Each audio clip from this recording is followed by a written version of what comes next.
Ladies and gentlemen, boys and girls, hello and welcome to Observer Mode, Spectator Mode, I suppose as you could call it, here on Battlefield 4.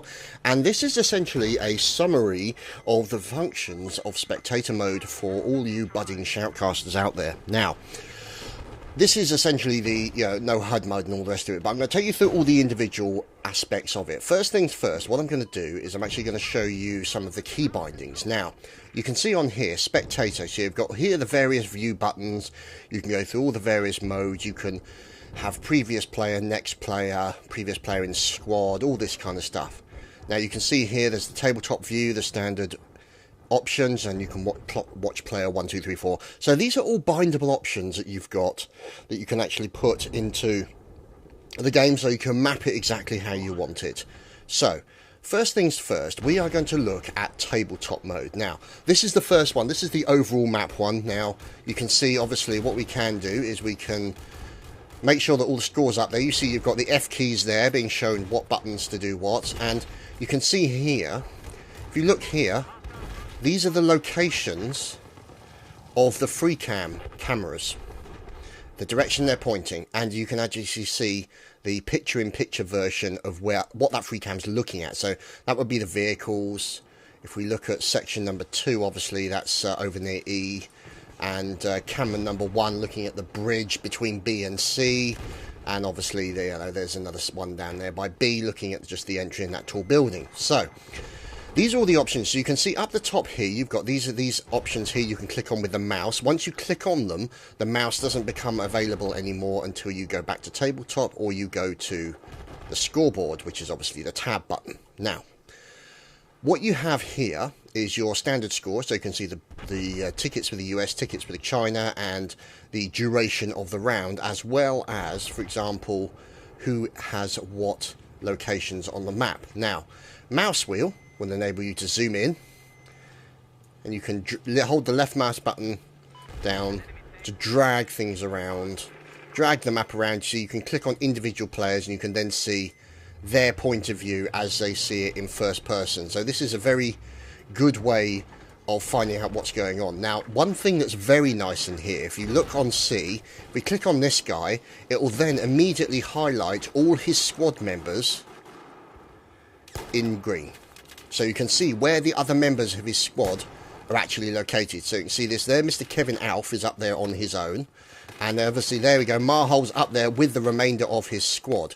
So you can obviously click on his other squad members and you can look around. And you've got the key bind in the bindings that you saw earlier that enables you to drop around between the various players. So now there is also the other option where you can basically switch aspects on for the spectator display options. We'll show you those in the free cam and the first person and third person.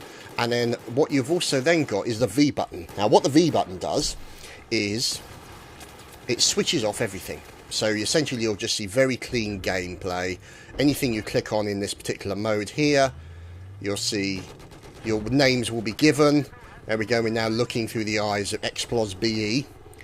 And let's bring back that. So now you can either click on it or you can press F2, but you've also got the option here, you can go in between all the individual players and you can see it'll put a little marker around who you're actually looking at, but it won't auto zoom you into where they are. So you've got to get an idea of where they are by looking on this particular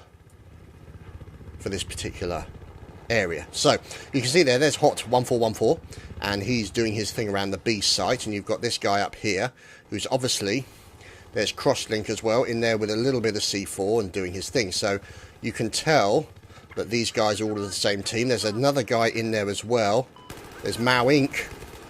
as he's currently doing okay, and you've obviously got this guy up here as well. So he's marking, you can see him marking it out, going for an RPG shot, and just missing, but that helicopter's in trouble. Anyway, let's stop shoutcasting, and let's actually go in and find out what's going on. So, let's go to the first person mode. So, if we just either click on it, you can click on it like that, or if you happen to be in free cam, or sorry, tabletop, you can just press F2, and you're now in the first person. Now what it will do is you'll see it will show the mini-map down there on one side as he brings up the console. You'll see also you can't actually change the size of the minimap for the said player. So it looks like a little bit of laser designation going on, as you can see from Fete Vum. And you can see now also you've got the teams showing up. Now what you can do is you can actually go down those various teams and across, and you can press enter and it'll open up for that particular squad. Now the only problem that we have at the moment is the fact that only one of those squads can be shown open at any one time on one side. So that's just a limitation, and whether or not that's going to change, bear in mind beta is beta at the moment. We don't know how that's going to change in relation to the full release. So that is first person. You can see obviously with the weaponry that they've got down the bottom there. You can see he's got C4, he's got his designator, and he's got the X14 sniper rifle. So that's essentially a version of what you would see as the actual player, and you're looking through his eyes as he's attempting to wobbly snipe. So now, that would be reason why he's wobbly sniping. So what we'll do is we'll go to the free cam, and you can't fly through buildings. You cannot clip. You see that? You actually hit the buildings. So, as you can see, there's the building coming down in all its glory. Looking wonderful. And just wanted to show you that because it looks great. And there's obviously the boat. So let's go to third person. So we're looking at Fete Vum again, and he's over by the D point. Correction, I think he may have lagged out. So we're now looking at Triv 1983. Now you can see what you do with the mouse wheel is you can actually, or sorry, with movement of the mouse you can rotate around them. So you can see a little bit of an attempt at an ambush there.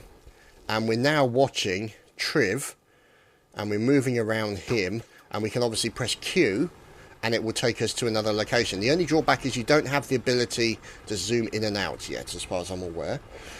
Let me just check that, because obviously if you do minus and plus, then it looks at different members. So that's a limitation that hopefully DICE will be working on, and we shall then move over and have a look at FreeCam. Now, this is FreeCam. Now, what you will remember, if we go quickly to here, is the FreeCam locations. So you can see one there, one there, one there, and one there. Now you can obviously click on those to see what they're pointing at, all that kind of thing.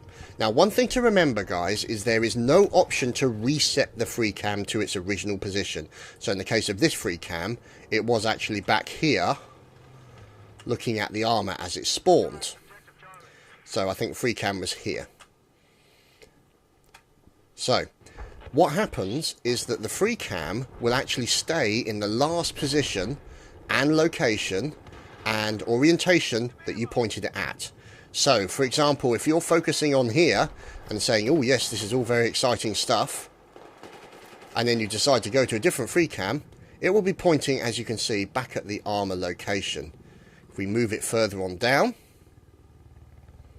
let's move into towards the B site.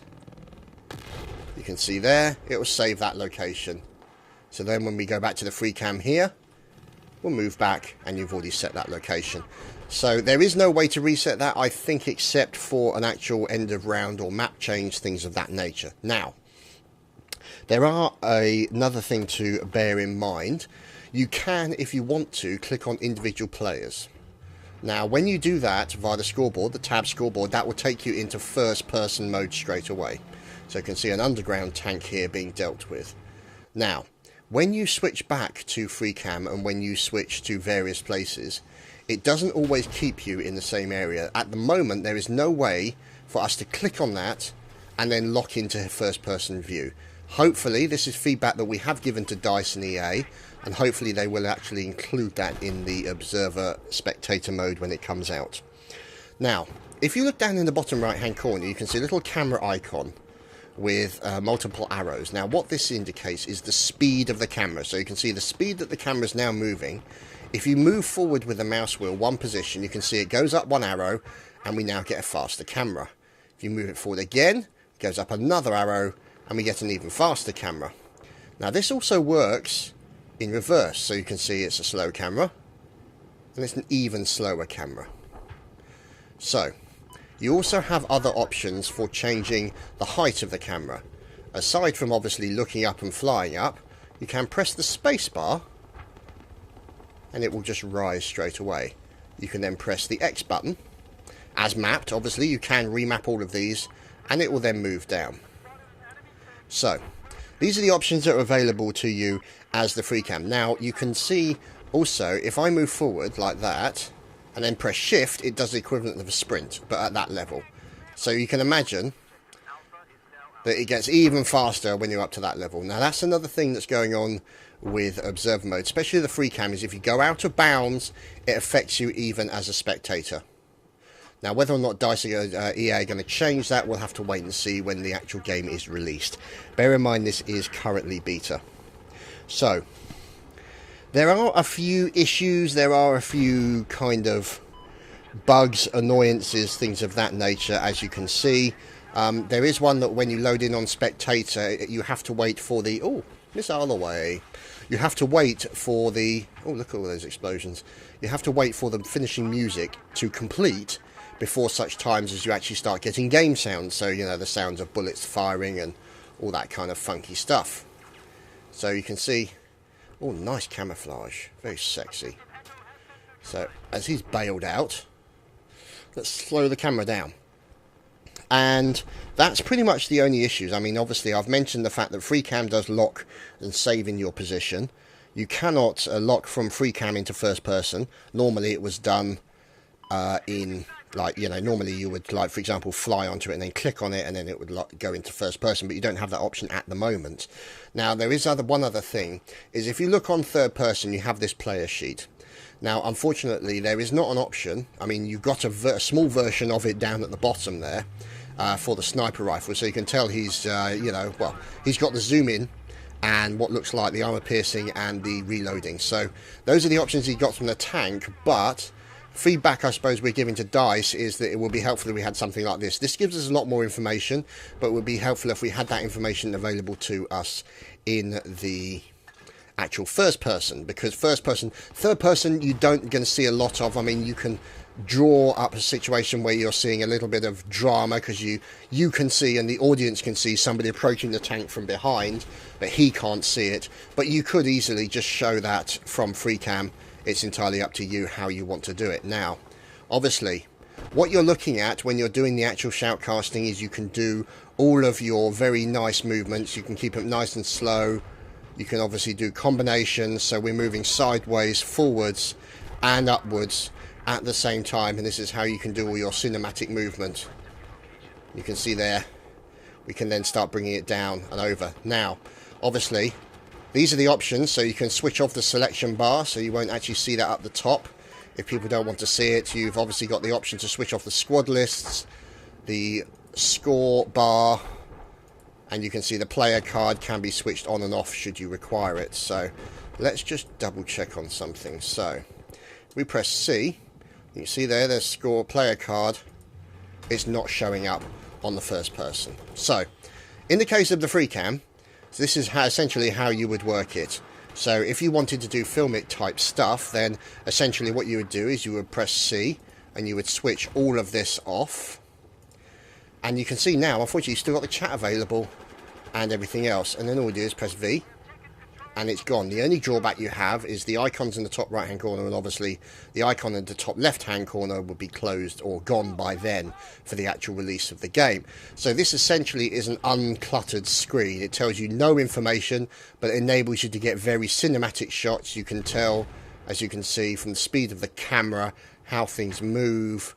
You can do very nice shots of a sweeping generalization to do things like, for example, map overviews, tactics information, focusing on certain areas. So we can slowly move down on this fellow, scrolling over, obviously following him in, as you can see him coming under fire, pausing, and then taking fire from the front and the rear, multiple directions, and then you can continue to watch this guy. And then, for example, you might want to give a little bit of, oh, nice pink armbands, a little bit of context, so you can, if you wish, sort of start going upwards, and then looking down, like you would in a map view. So these are the kind of things that you'll be able to do and play around. Now, obviously, as this is beta, I will be doing a similar video when the game is actually released. But in the meantime, to the shoutcasters and commentators out there, this is a tool that has been given to you to lord up this game, to show its action at its best, to show the fun, the glorious, the epic nature that is Battlefield. Do not miss this opportunity. It's fun, it's enjoyable, and if you can get the right players, it can get very silly very quickly. Thank you for watching, and I'll see you next time.